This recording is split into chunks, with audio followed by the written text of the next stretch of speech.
It says Don Lemon blames, quote, white men for violence in the U.S. Okay, now the reason why I'm watching this, and maybe I'm going to be wrong, but as soon as I saw this headline, and as soon as I saw 𝗙cie 𝗶𝗍𝗏 on the thumbnail, I assumed that she's going to take issue with this statement of white men causing the violence, okay? Which we know the violence in America, it is white men, okay? We know it is white men, all right? All the mass shooters are white men, okay? Like the right-wing agitators are white men. All right. Now, if you really want to get crazy, let's go and look at something from today, for example. There you go. White man. But we have to take care of this little gnat that's on our shoulder called the Democrats. They want to give all of our money to illegal aliens that pour into the country. And, you know, I have a bigger heart than they do. But the problem is when you do that, they come in by the millions. Everybody wants that, so you can't do it. We have to take care of this little gnat. Isn't it fucking cringe, dude? This guy, what a fucking loser, bro. A draft dodger talking to the Navy, but take care of the gnat called the Democrats. And taking care of, though, dude, that's a very specific, like, mafioso type phrase. We all know what it means if we're going to take care of the fucking gnat. You know what I'm saying? It's not they're going to do something really nice with the gnat. We're going to like, oh, yeah, we're going to go and have bipartisanship with the gnat. We're going to make sure the gnat is, you know, doing well. That's not what it means. Okay. But this guy, white guy, all he does is use verbiage that alludes to violence, that alludes to this general notion that Democrats are demons, are evil. What did it say the other day? Do you remember that post? Yeah, the party of hate, evil, and Satan. Yeah, there you go. That's the president. Okay, the president, you know what I'm saying, of the United States is saying the party that is like half of Congress, half of the country is hate, evil, and Satan. Huh. Okay. So working together is no longer an option. This guy's he's not my president, right? Because I'm in the party of hate, evil, and Satan. I mean, clearly, you know, all right, okay, good. At least you're out in the open there. Dude, yeah, no, the whole world is ready for a fucking pine box, bro. So when I saw 𝗙cie 𝗶𝗍𝗏 and I saw this title, I was like, dude, she's going to refute this. And why? Because TYT is pretty racist, guys. It is. If you went and talked to Mondale Robinson and Pastor Ben, they would tell you that TYT is pretty racist. I mean, it's pretty obvious. Guys, I know these are like difficult words to hear, but words like and you are why I lost my job. He only shot a run. Here we go. If we want to do the bad clips game, here's a compilation of the N-word at TYT. White men, something is broken. Something is cracked. It's true. Deep inside when so many of you believe the answer to fear, to loss, to change is violence. Are you listening to me? I hope I'm saying it loud enough for the people in the back. I don't like this. I don't like generalized statements about any group of people, but nonetheless, yesterday's episode of the Don Lemon Show was titled, "White Men, Are You Okay?"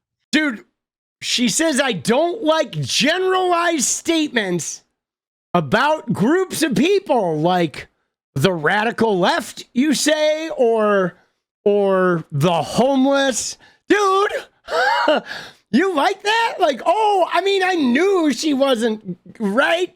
Oh, yeah. Dude, she does not like, oh, Anna's now off the generalizing bandwagon. Dude, what is she talking about, bro? Oh, my God, bro. The bonus hole. Now, Lemon was specifically responding to the horrific Mormon church shooting over the weekend.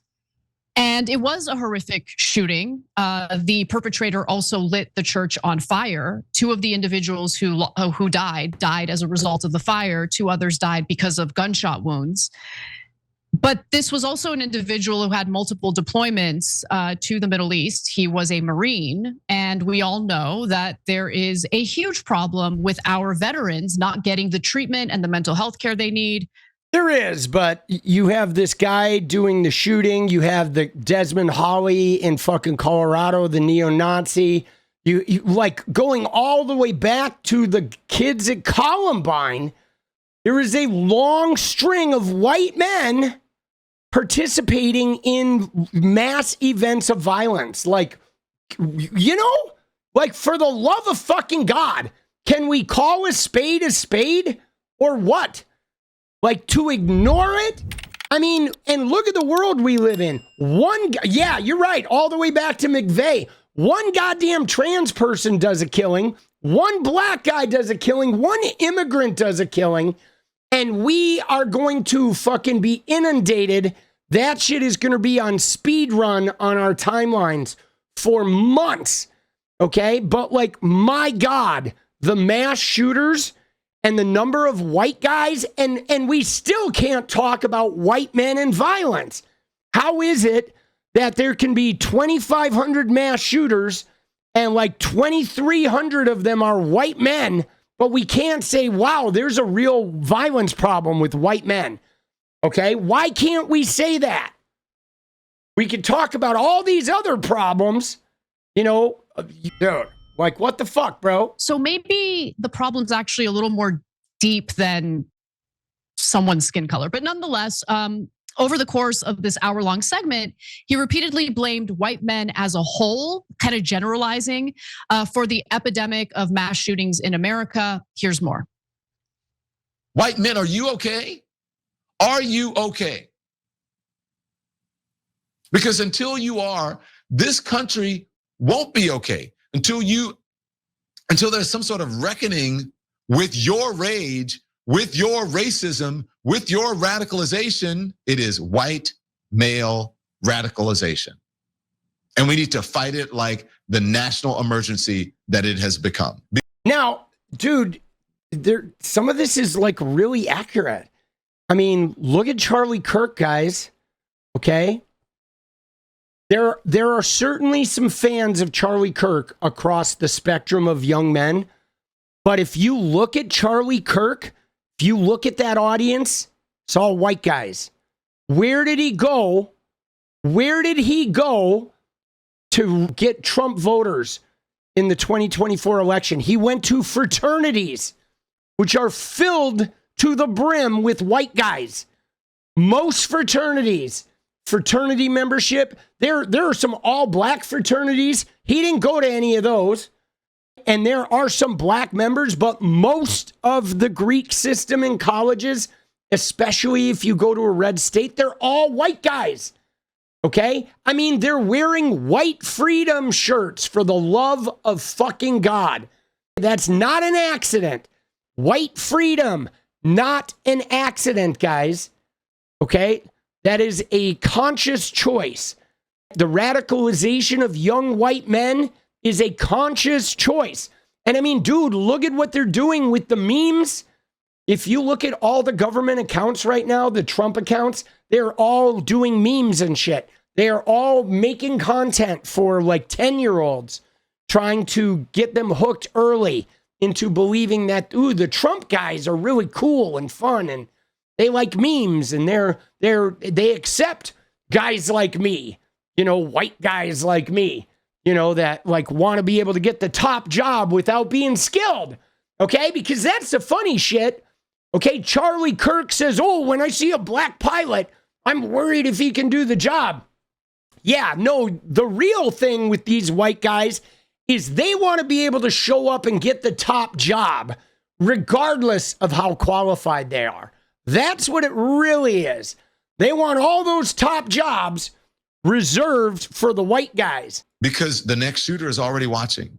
The next shooter is already waiting. It's already soaking in the lies, the conspiracies, all the excuses. So wake up, white men. What the f is wrong with you? I do disagree with what he is claiming here in regard to, all of this violence that's been carried out recently, it's because of white men who have been radicalized.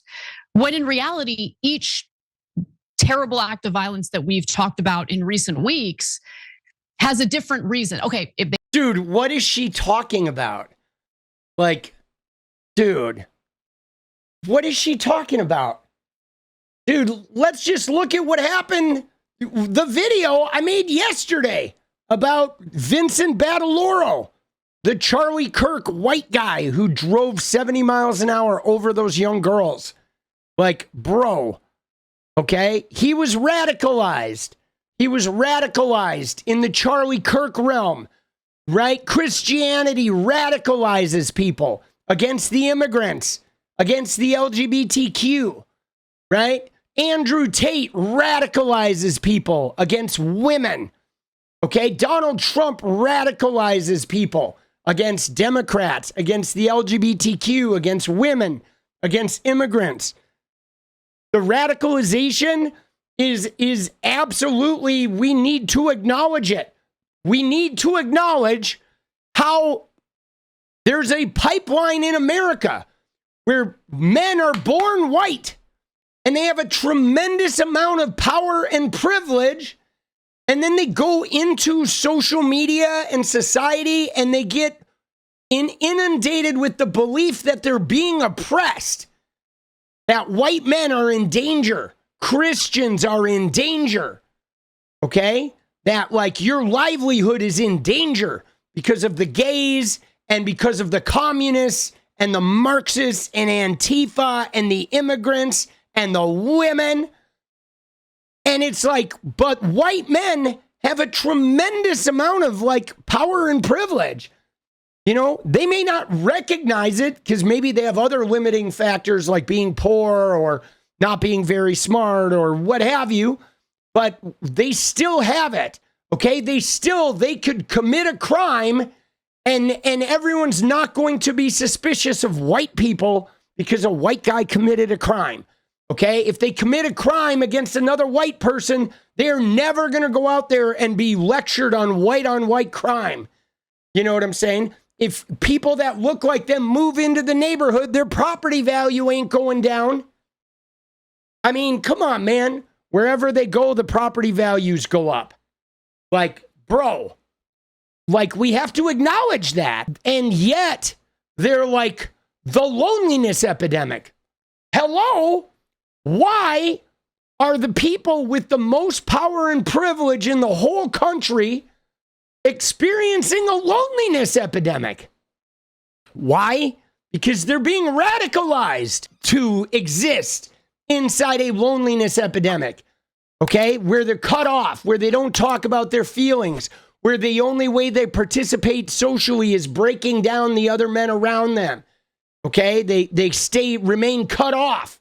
Okay, they don't learn how to behave with respect and consent with women, so women don't want to fucking hang out with them, right? They're being radicalized, okay? They're being radicalized. It's like that, you know what it is, guys? It's like that fucking, the meme, dude. This one. This is the radicalization of white men right here, dude. Oh my God. Oh my God, I'm so oppressed. The loneliness epidemic. Oh, DEI. Oh, anti-Christianity. And then you zoom out and it is like this. This is exactly what it is. This is the radicalization of white men somehow, right? This is definitely MAGA. Ooh, they're out to get me. And all of them, dude, Christianity is under attack. It's like, really? Really? Dude, fuck off. I can't go 2 feet in America without a cross or something about Jesus or some goddamn legislator somewhere in the chain telling me that I need to correct my life because of his deity. And they're like, praise be and glory be to fucking the head of lettuce. Like, dude, it's everywhere, bro. They're putting the Bible back in school. You can't escape. Dude, there's laws that are passed based on the fucking Bible. And then they run around telling us how they're being oppressed. It's like, wow, dude, this is it. Dude, the boot on head, dude. What is up, guys? Thank you so much for watching. You like the video, you want to support independent resistance media, you know what to do. Drop that sub, hit the like button, and please share it. And we do love our members, so if you want to become a member, it's another really great way to support. Thanks again for everything, guys. I'll see you next time. Let's go.